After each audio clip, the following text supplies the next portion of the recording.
My name is Marco, and I'm writing to you from Estonia. We have a really weird town here called Karta, where a lot of weird, scary stuff happened back in the 80s, and I think your viewers would be interested in hearing about it. I don't expect many of your American listeners to know where Estonia is, but that's not trying to clown on you guys. As they say, if you put a gun to my head and asked me to point to the state of Idaho on a map, I'd tell you to pull the trigger. I'll never be convinced that Kalamazoo is a real place until I actually see it for myself. Now, my point being is that my geography of far-off places isn't all that great either. So, allow me to explain where Estonia is and what we're all about. To put it very simply, Estonia is situated in Russia's armpit. It's not so much the armpit part which makes that so bad, because if Estonia was situated in Margot Robbie's armpit, I think that would be fantastic. But instead, we're in Russia's armpit, with little Latvia to our south and freaky Finland to our north. They're freaks, and they know it. Don't worry about calling them out on it. We are reserved, independent, and nature-loving people. By that, I mean we're a bunch of emotionally distant loners who love long hikes where we drink vodka and complain about the weather. Estonians are so terrible about talking about their feelings that if I asked, "How are you?" and you replied, "I'm good, thank you," I would consider that a deep heart-to-heart conversation, as if you have laid out your entire soul to me. If Estonia sounds kind of like a weird place, then my job has done, because it is a weird place. It's always been a weird place because you have to be weird if you want to survive, especially when you're a tiny country trapped between the twin titans of Europe and Asia. But from what I understand, things got even weirder when the communists took over. Estonia was communist from the 1940s until 1991, and we tried our best to resist the Russians, but there were too many of them. After they installed Estonian communists as our government, they started to ethnically cleanse us from our own country. They sent out lots of people to Siberia for a variety of crimes, some real, some imagined, while importing native Russians to try and change the demographics. We went from 97% native Estonian to only 62% native Estonian by 1989. Everyone either worked in the factories or was enlisted into the army, and we became second-class citizens in our own country. The secret police was everywhere. You couldn't even go to the beach without permission. If you were caught watching anything but Russian TV, it was just like that guy in Parks and Rec saying, "Straight to the jail." It was a terrible time for us, a time of hatred and paranoia. The closer we got to independence, the more frustrated and volatile people became, and none more so than in a small coastal town known as Karta. Karta is the only town in the small island of Hiiumaa, which lies in the Baltic Sea. Most of the people there make their money from either fishing or tourism, because there's a big nature reserve in the center of the island. But the third of Karta's major industries is what's referred to in English as wrecking. Wrecking is basically when a team of divers strips a sunken shipwreck of anything valuable. While it's not nearly as common as it used to be for coastal communities around the world, the waters around Hiiumaa were a hotspot for naval combat between Germany and Russia during World War II. There's a lot of money to be made in bringing back military salvage, but the practice caused a huge rift between Karta's wreckers and its fishermen. The fishermen all said that disturbing the drowned sailors' final resting places would bring bad omens to Karta. But especially during communist times, people were encouraged to dismiss such silly superstitions as relics of an oppressive past. The government then paid much better wages for wrecking than fishing, which further widened the rift between those two groups.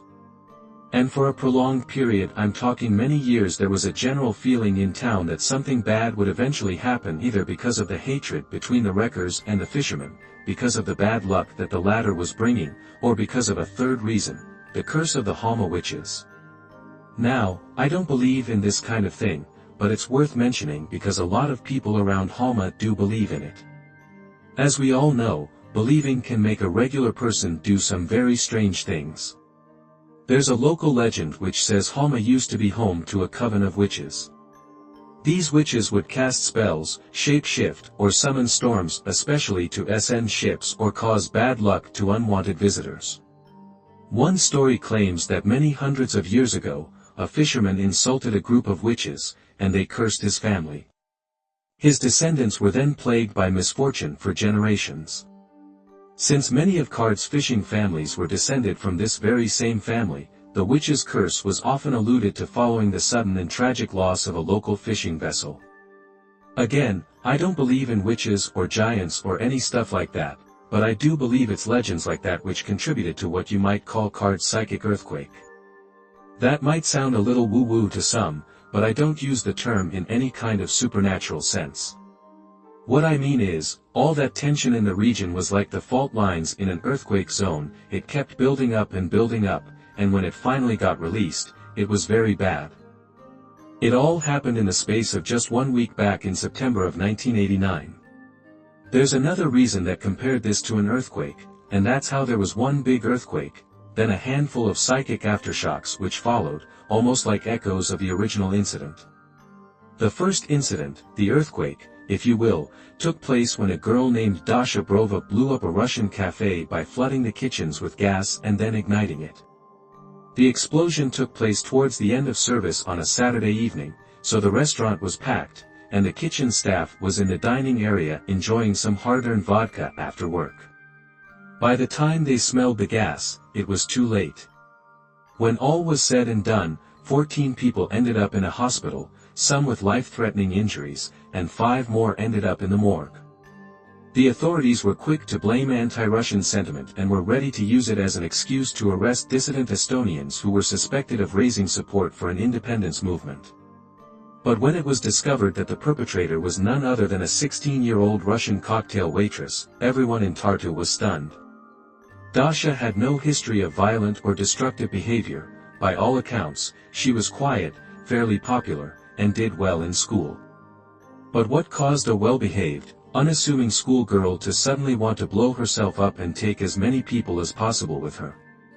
The police were still trying to figure out what the hell had happened when just 2 days later, a Russian fishing boat worker swerved his car into a line of school children, all waiting for the bus to school.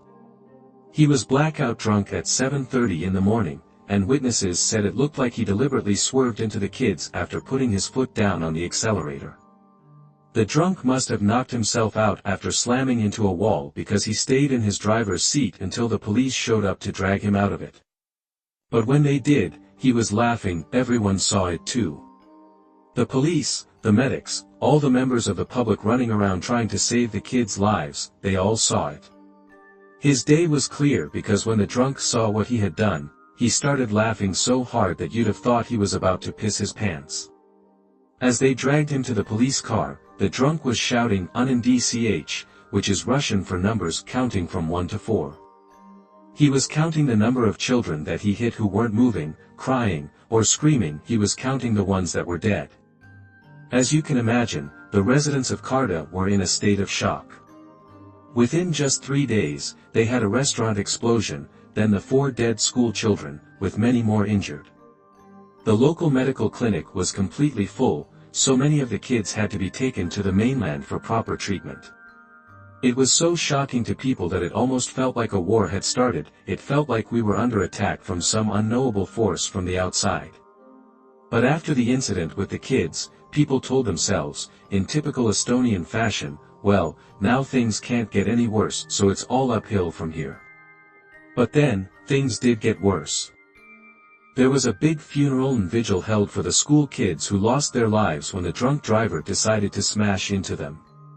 Everyone in Karda was in attendance, at least almost everyone. Because almost everyone was in the streets, then walking to the cemetery together, it made it very easy to figure out who was and who wasn't there. The more people started to notice that one particular family was missing, the more they started to ask questions, and the more they started to become concerned.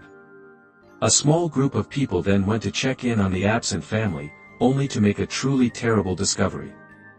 A boy of just 11 had convinced his little sister, around 7 years old, to join him in murdering their mother and father.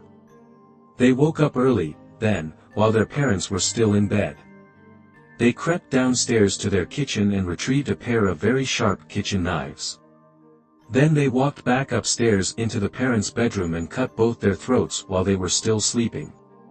Obviously, People don't just die if you cut their throats, especially if you don't get all the major blood vessels. So, instead of pumping out blood so fast that they were too weak to move or scream, the kids' parents tried frantically to both stop the bleeding and to stop their children from attacking them. But sadly, their efforts were in vain. They found the mother's corpse in the bathroom and the father's in the kitchen downstairs.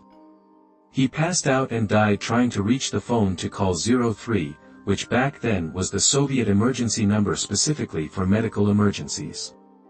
This marked the third incident of multiple murders within just a week.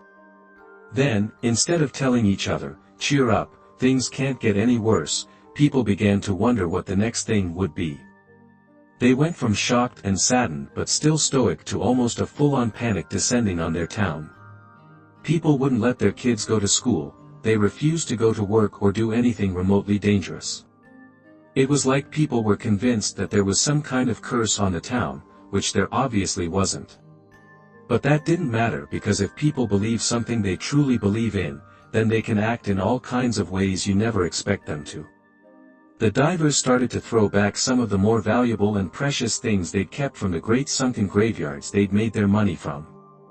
They threw back medals, trinkets, all kinds of things. And in the middle of the night, some men walked out of their houses and tossed their trophies into the Cardinal Harbor, watching them sink to the bottom, all in hopes that it would put the dead sailors' angry spirits to rest. Some of the fishermen, on the other hand, left offerings in the woods for the witches of Higham, who they firmly believed were behind all the horrifying goings-on.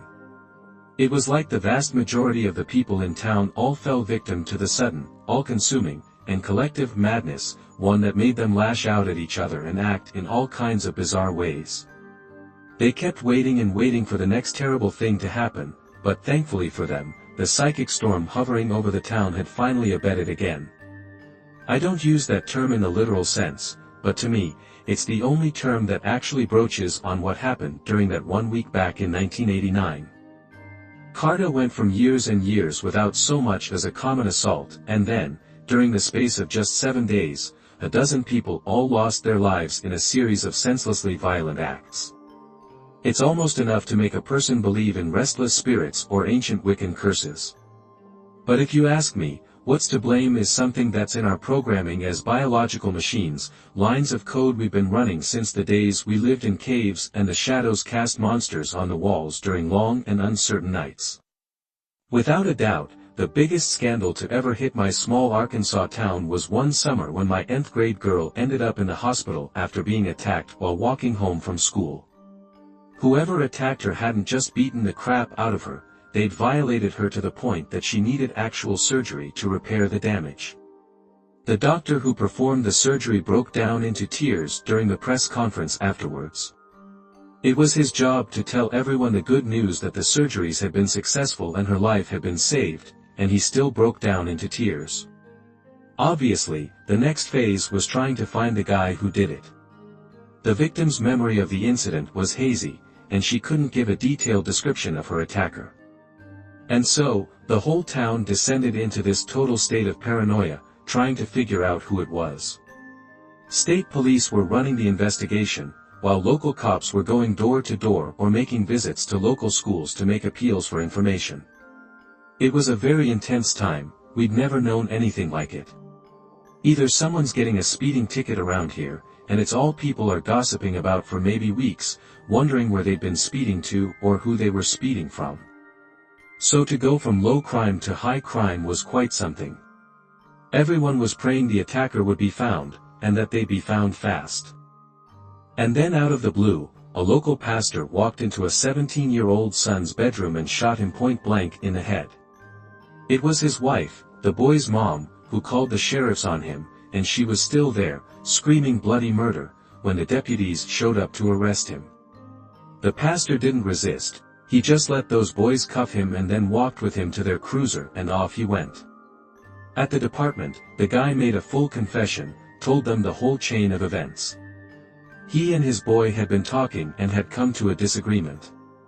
The pastor then walked downstairs, took a pistol out of his gun safe, and walked back upstairs and shot him. He told them what gun he used, the caliber of the bullet, everything, except why he did it. The deputies asked him over and over what it was that he and his boy disagreed over, and why it was so bad that the pastor felt he had to shoot him. Afterwards, but no matter how many times they asked, no matter how many times they phrased the question or threw out guesses, the pastor wouldn't say what caused it. He simply repeated that he did it and asked to be taken to jail. Officially speaking, no one knows why the pastor killed his boy, but just over a week after that, a 9th grader ended up in the hospital. Off the record, we all know why. It's the reason the girl's attacker was never caught. The only thing that really remains a mystery to everyone is how the pastor found out, because outside of a straight-up confession, it's hard to imagine how a father might come to learn something like that from his own flesh and blood. There's a lot of speculation around here, some of it good-natured, a lot of it not so good-natured, but it also doesn't seem to bother people that they'll never know how the pastor figured out his boy was the one that attacked that little 9th grade girl.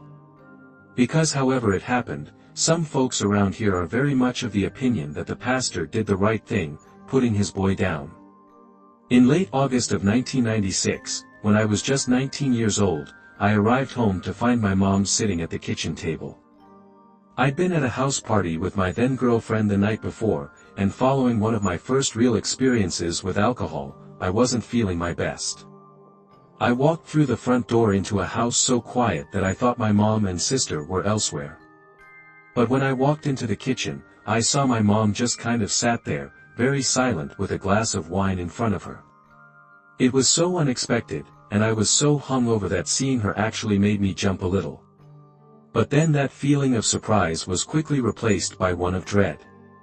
Mom never drank in the daytime, and she never just sat around the kitchen table quiet like that. So, very likely, I started to suspect that I might be in for some very bad news. She asked me to sit down, and when I did, she told me that my dad was gone, and that he wasn't coming back. I asked if gone, she meant dead. When Mom shook her head and told me no, he just left, I remember floating on an island of relief for a moment before sinking back into a sea of shock. Once I was able, I followed up with a ton of questions, asking how she knew, where he'd gone, when he'd left, and stuff like that. The short answer to all of them was that she didn't know. And the harder she tried to come up with any substantial response, the more upset she got. He hadn't warned her, he hadn't left a note. He just packed a suitcase, got into his car, and then drove off to God knows where. The conversation ended with my mom crying and me hugging her while I told her everything was going to be okay. But as I unfortunately came to discover, everything was not going to be okay. For the first 2 or 3 months, no one really talked about my dad leaving. There were routine calls and visits from relatives to check in on us, but the discussions focused on our welfare, not why Dad had left or if he'd be back. Anything further than that, anything which rubbed up against the mystery of the whole situation, tended to upset Mom to the point that she couldn't talk about it anymore. And I'd be lying if I said that I didn't feel the same way. But then, after letting the shock fully wear off, all the pain and grief was replaced by a burning curiosity. One which was only made worse by my mom's deliberate and enduring silence on the subject. She wasn't in denial or anything. People grieve in different ways. But whenever I brought up the subject of my dad, she'd either start crying or get super angry and start yelling stuff like, "You don't talk to me about that piece of crap, he's dead to me." I had no choice but to seek answers elsewhere, and since I strongly suspected that Mom was hiding something from me, I did so with great intensity. My first move was to contact one of my dad's friends, his only real friend in fact, who I figured was the most likely to have knowledge of his whereabouts. Dad was an only child, and both his parents died before he was 30. But he and his friend Carl had been close since their college days together, which is even longer than he'd known my mom. I thought if anyone knew where my dad was, it would be him. But when I called him, he said that my call was the first that he'd heard of it. He had no idea why my dad might have left, but he did know a few places that he might have gone. And one of those places was a small town up in the wilds of northern Canada named Wrigley. I managed to rule out the prospect that he'd stayed in Portland because he wasn't going to his job anymore seemed plausible. I then tried his hometown of Lincoln City, but as far as I could tell, he wasn't there either.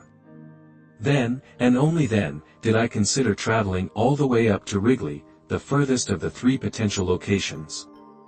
Doing so would mean driving for 30 hours straight through some of the most remote areas of the Canadian wilderness.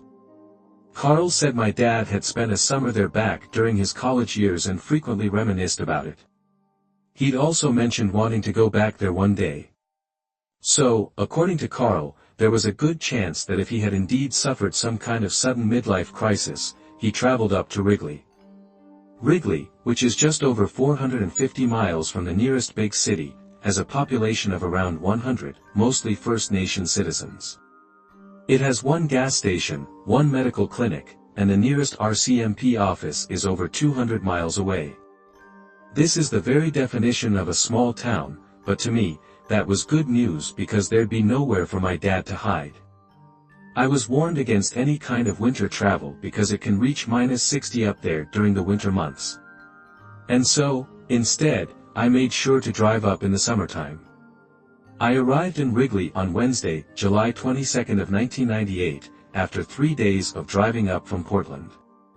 The nearest motel was over 100 miles away, but since I was only planning on staying in town for around 48 hours at the most, I figured I could just sleep in my car. This inadvertently brings me to my first stop in town, the gas station. Wrigley's 1 gas station was staffed by a guy named Winston. Winston was a great guy who looked to be in his late 30s or early 40s. We made small talk at first, and he remarked about how rare it was to get any outsiders coming through. That gave me a golden opportunity to ask about my father, so I did, while showing him the most recent photo that I could get my hands on. Winston didn't recognize him from the most recent photograph, but he did recognize someone in the second picture I showed him. I had fished it out of all the possessions my dad left behind. It showed a much younger, college-age version of my dad along with a similarly aged woman. Both were dressed in hiking gear and were standing on either side of a large rock, pointing at what appeared to be some kind of mineral deposit running all the way through the center. Winston recognized it as Hunter's Rock, a landmark about 10 miles outside of town. It had been kind of famous back in the 80s because some geologists had come up from Vancouver to take a look at it. Local legends said that it was the spear of some ancient, gargantuan hunter that became embedded in the earth when they missed their intended target. This gave rise to rumors that Hunter's Rock was some kind of meteorite that had indeed buried itself deep into the earth after falling from the stars. The geologists' arrival caused quite a stir in town. While many were excited to learn the truth of the rock's origins, others believed that applying such scientific rigor would be disrespectful to the beliefs of their ancestors. The rock turned out not to be any kind of meteorite, nor was it the gigantic spear of some titanic hunter of yore. But interestingly enough, the geologists estimated that it did extend deep into the earth, potentially for almost a mile. Unless the area was actually some kind of extinct volcano, he had absolutely no clue how it had gotten there. I say all this because I was very interested to know why my dad had visited the place. I didn't remember him having any kind of interest in geology, but then again, he might have figured it was just something to do while he was in the area. But then after Winston filled me in on Hunter's Rock, and I showed him the pictures one more time, he started staring intently at the girl in the second picture. He asked if I knew who she was, and when I said no, he asked if it was okay if he took the picture into the back while he made a phone call. He proceeded to tell me that with about 80% certainty, the girl in the photograph was the same one that had gone missing back in the early 70s, out near Great Bear Lake.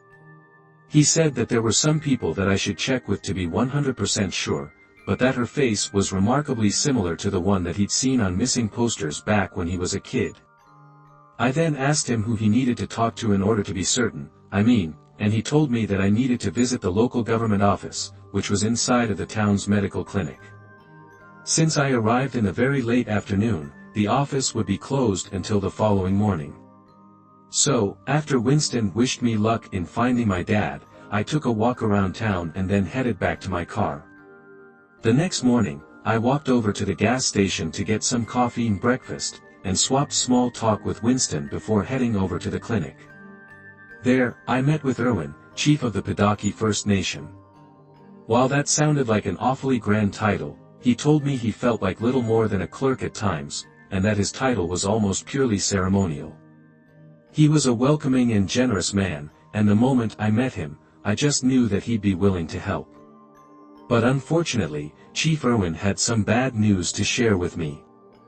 The chief, who operated out of an office the size of a broom closet, was happy to welcome a rare visitor into town and, assuming I was some kind of tourist, offered to answer any and all questions I had. He even offered to set me up with a guide who'd take me around the area in an off-roader, so I could see all of his tribal lands from the comfort of a passenger seat. But when I told him my story, as in, that I was looking for my dad, his face softened. Then, when I showed him the second picture, the one from what I assumed were his college days, I'll never forget how the chief reacted. He went from happy and smiley to having a look so cold it almost scared me. And then he simply said, "I think you and me should step into my office now." It might sound morbid to some, but I was excited. He was clearly in possession of some valuable information, the exact thing that I'd driven more than 1,500 miles for. But what he told me raised many more questions than it answered. Chief Irwin told me that the girl in the picture was named Susan Calvert and was a King's University graduate who disappeared in the summer of 1973. Then he pointed to my dad and told me that he'd been one of the potential suspects arrested by the RCMP, and that he'd been questioned in connection with Susan Calvert's disappearance not once but twice. Obviously, that was all very shocking. And again, this might make me sound like a kind of psycho, but it was progress, solid progress. For the first time in literally 18 months, everywhere I'd gone, everyone I'd turned to, it had all been dead ends. So even if it was bad news that my dad had potentially been a murder suspect, it was still something solid to cling to. This gave me an idea on why he might have left us in the first place. I mean, think about it, you're in college, you head up to Canada for a summer hiking vacation, you meet a girl, maybe fall in love. But that girl ends up going missing, and you're one of the suspects. That would be just about enough to screw anyone up for life. I mean, provided you weren't the cause for her disappearance. So by that point, it seemed highly probable that Dad had made a late-life pilgrimage back to Wrigley to get answers about the girl he'd loved and lost. That last point kind of circles back to why I was so suspicious. Mom was hiding something from me, she was so upset, then so angry at my dad. It made me think that she knew something about this girl, Susan, and that my dad's sudden disappearance might be connected to her. Chief Irwin went on to tell me that Susan Culbert's remains had never been found, so no one had ever been charged in connection with her disappearance. But he also mentioned that her last known location was in the jaws of Great Bear Lake, out in what are known among the tribes as the Satsa lands. And that was where the Mounties had found her campsite, totally abandoned, but also totally undisturbed. He took a good look at the more recent picture of my dad before telling me that he hadn't seen him. But the chief was also quick to add that if Dad had been heading straight toward Hunter's Rock, there was no real reason for him to stop back in town, especially if it was a place that held the bad memories of being arrested. If he wanted to really look for the missing girl, or even if he just wanted to pay his respects at the place that she was last seen alive, it made sense that he went straight up to the Great Bear Lake. At least, if he was up there in Canada and not some place house entirely. The only issue was getting there from Wrigley. It was about a 200-mile drive to get to a place called Deline. And if you didn't have a decent 4x4, which obviously I didn't, then there was no point trying to make the drive. But even if I did have one, I was still looking at a 30-mile hike out into the marshlands, through all kinds of crap and mosquitoes. Yes, they still have them up there, to the place Susan Calvert's campsite was found. I could go through the process of hiring a 4x4, driving up to Deline, then hiking for 3 days through some pretty hellish terrain, and it could end up being for nothing. Granted, I considered it all a very noble pursuit. There was literally nothing more important to me than trying to find my dad and potentially bring him home. But like any great effort, the spirit was willing, yet the flesh was weak. And in my case, my bank account was even weaker. I simply couldn't afford to extend my stay by another few days, as I'd already taken a whole week off of work and had spent a ton of money on gas, motel rooms, and road food. It was either throw in the towel or call Mom and beg her to transfer some money into my account.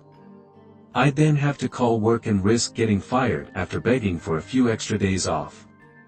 When I'd already put my manager in a pretty bad bind by requesting a week off at relatively short notice, calling it quits and then maybe heading back at a later date seemed like the logical course of action. Being up there in the Northwestern Territories made me feel like I was close, you know what I mean. So close that I could practically feel him up there with me somehow. Then the more I thought about it, the more I realized that there was no turning back. Not unless I wanted to live with the regret of inaction for the rest of my goddamned life. But the thing that really sealed it was when Chief Irwin told me that Deline had an RCM office. He explained how that was the place they'd questioned my dad after his friend Susan disappeared. They'd have records, written reports, everything I needed to get more information about what had happened to her and my dad. With that in mind, I called work and then I called my mom. Now, getting the time off was easy because I was just honest with my manager and told him what I was doing. My dad had left, we were worried about him, so I was off looking for him in the hopes of bringing him home and, hell, maybe even saving his life too. At that, my manager said, "Take all the time you need." Mom, on the other hand, was not so easy to convince. She didn't know where I was or what I was doing, so when I called her and informed her of the situation, she was not happy at first. In light of what I was doing, she refused to wire me any money and told me to return home immediately. I had to argue with her for about a half hour straight using the phone in the Wrigley gas station's office before she finally relented and agreed to send me some money. I'd be lying if I said that it didn't get a little tearful at points, and I'll be forever grateful to old Winston for giving me my privacy during that phone call. It was quite possibly one of the most intense I've ever had. I also owe Winston in another way, and an even bigger one too, because it was he who agreed to drive me all the way up to dine near Great Bear Lake in exchange for nothing but gas money. I guess he was pretty invested in my little story by that point, especially once I shared what I'd learned from Chief Irwin. But before we set off the next day, he told me that he wouldn't be following me out into the marshes. I told him that I wasn't expecting him to, and how I wasn't 100% decided on whether or not I was headed that far anyway. But then he said something that sticks with me to the day I die. He asked, "If your dad's out looking for the girl, and you're out looking for him, who's going to end up looking for you? You ever think about that?" I remember those words, and I hadn't. I'd never even paid one single iota of thought towards that concept. But when I did, in the moments after Winston asked me, it chilled me to the bone. On the drive up to Deline the next day, Winston managed to completely talk me out of walking 30+ miles into the marshes. If my dad was out there and he hadn't gone completely crazy, then he would have had at least some basic camping gear with him. Whereas I didn't even have a tent, let alone enough camp food or the right footwear to make it through 30 miles of marshy wilderness and back. And so, realistically, there was no going after my dad in the Sauve Lake. But what I could do was check in with the RCMP up in Deline, let them know about the situation with my dad, and then give them my contact details so they could get in touch if there were any sightings of him. Maybe, just maybe, someone up there would be able to tell me more about why my dad was arrested and connected with his friend's disappearance. It took us about 5 hours to get up to Deline, and then when we arrived, Winston drove us straight over to the RCMP office, which, thankfully, was right next to a grocery store. He said he'd pick us up some sodas and hot food, and then I headed into the office alone. The office was just a small reception area with a larger room behind it. After looking through the open doorway, I traded greetings with a younger-looking, red-coated Mountie, Constable Jacobs, who was around my age and seemed only too happy to help me. But when he realized that I had more than just a basic inquiry in mind, he told me to sit tight while he radioed the only other Mount in Deline, a man named Mackenzie, not his real name, and the need for the pseudonym will shortly become clear. Mackenzie, who was considerably older than his junior co-workers, seemed far more equipped to help with inquiries of a historical nature, and he did help. He was a little frosty with me at first, but after I told him the whole story about looking for my father, he warmed up enough to talk to me. Mackenzie actually remembered the incident involving Susan Culver and my father because he'd been a junior consul way back in the 70s at the time of the investigation. He remembered my dad stumbling back into Dean on his own, and he also remembered how it was he who had reported Susan missing. He remembered how, following the initial round of questioning, the Mounties basically had no choice but to consider my dad as a suspect. Mackenzie hadn't been present for either interview, so all he knew was that my dad had somehow implicated himself, but that's all he knew. They had all the files and reports on site, but Mackenzie said he couldn't share them without the proper clearance, and that might only come after a lengthy Freedom of Information request. If he had shown me the files, he might actually lose his job. And as he put it, he hadn't worked just shy of 30 years only to lose his pension after a little snafu like that. It was frustrating, but also strangely cathartic. I kind of hoped that they might just show me the files in the back room or something, but I guess that was purely wishful thinking on my part. Filing out a Freedom of Information request might take months, but to me, it was just another step on what had already been a long journey of tracking down my dad. I'd been searching for about 18 months by that point, and I sure as hell could have waited a little longer. And even though I traveled all that way, I knew I wasn't going home completely empty-handed. Mackenzie and Constable Jacobs both promised to keep an eye out for my dad and even promised to call me if they heard or saw anything out there in the jaws of the bear. By that, I mean the marshlands where Susan Culver went missing. Before I left, Mackenzie asked what my plans were. I told him I was heading back to Wrigley and I would probably spend another night in my car before heading south in the morning. He wished me luck, and I thanked him, and then I walked outside to meet Winston near his truck. He picked us up some sandwiches, and then, as we got on the road back to Wrigley, I gave him the lowdown on what the Molliers had told me. Winston said that he'd been keeping me in his prayers, hoping that I'd get my hands on those interview tapes sooner rather than later. I wouldn't say that I was a religious person, not by any stretch, but sometimes, just sometimes, I think Winston's prayers found someone's ears. Because that night, as I was trying to get as much rest as possible prior to my drive back south, I woke up to hear someone knocking on the glass of my car's window. Then, when I looked outside and saw a distinctive red jacket, I realized who it was. It was Mackenzie, the Mountie from up in Deline. I lifted my seat up, opened my car door, and he asked if he could come sit in the passenger seat, and I told him, sure. Then, when he climbed inside, I remembered that he reached into his pocket and produced a cassette tape with a scribbled label. I couldn't read it right away. I had my internal lights switched off so I wouldn't kill my car's battery and be stuck out there, but I had a strong feeling it was something very specific, something he definitely should not have been showing me. Mackenzie told me to turn on my car's tape player, and so I did. Then, after he slid the tape into the slot, my suspicions were confirmed. It was the tape with my dad's first interview on it. The one from before he was arrested. Since he wasn't considered a suspect during the first police interview, my dad was very forthcoming with certain pieces of information.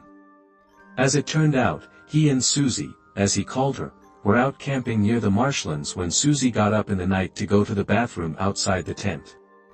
After Susie's exit woke him up, my dad simply rolled over and attempted to go back to sleep. But just seconds later, he heard Susan Calvert scream. Dad said that he rushed to put his boots on, grabbed a flashlight, and then ran out into the night to see what had scared Susan so badly. According to him, when he saw them, one of the interviewing Mounties asked my dad who they were. My dad responded by saying that if he tells them, they'll think he's crazy. He then says something about how, if he knew they were out there, he and Susie wouldn't have gone anywhere near the place, not in a million years.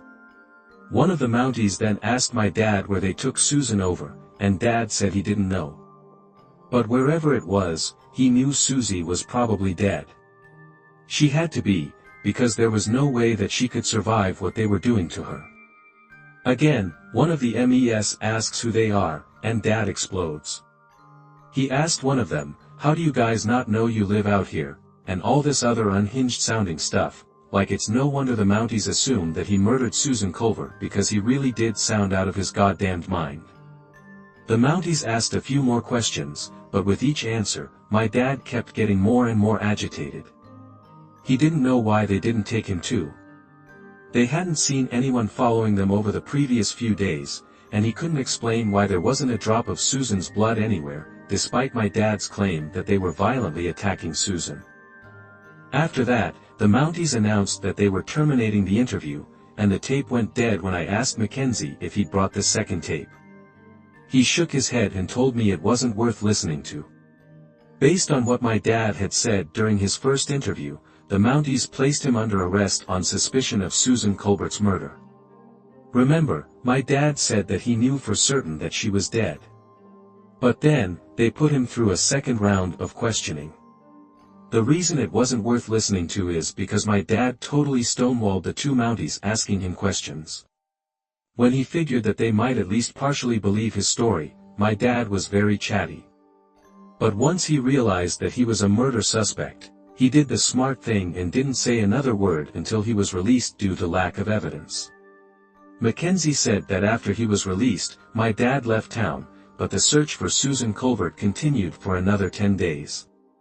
The search and rescue team found the campsite that she'd shared with my dad, but they didn't find any trace of the girl herself, no clothes, blood, or human remains. The search effort was eventually called off. Many years later, her parents had her declared dead for some sort of legal purpose, and she was taken off the missing persons register up there in Canada. But according to Mackenzie, there was something in the files that caught his attention. At one point towards the end of the search, a dog from an RCMP search team ran off and was never seen again. The dog's disappearance sparked a whole new search and rescue operation, a kind of mini-search within the larger effort. The Mounties searched high and low for this missing hound, as well as Susie Culver, but neither of them were ever recovered. Mackenzie said the dog's disappearance was eventually put down to an operational hazard, and it was mourned and then replaced. But he thought that there was a lot more to it than just a dog getting a little overexcited and then drowning in a marsh. Remember, they never found Susan's body or the remains of that dog. In which case, where the hell did they go? Mackenzie finished by saying that, in his opinion, my dad and Susie Culbert had come across some kind of grow site, either marijuana, opium poppies, or maybe both. He was quick to add that he had absolutely no proof of that theory.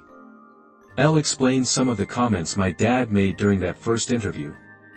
After I expressed my gratitude for bringing me the tape Mackenzie left, he left me to an uneasy sleep.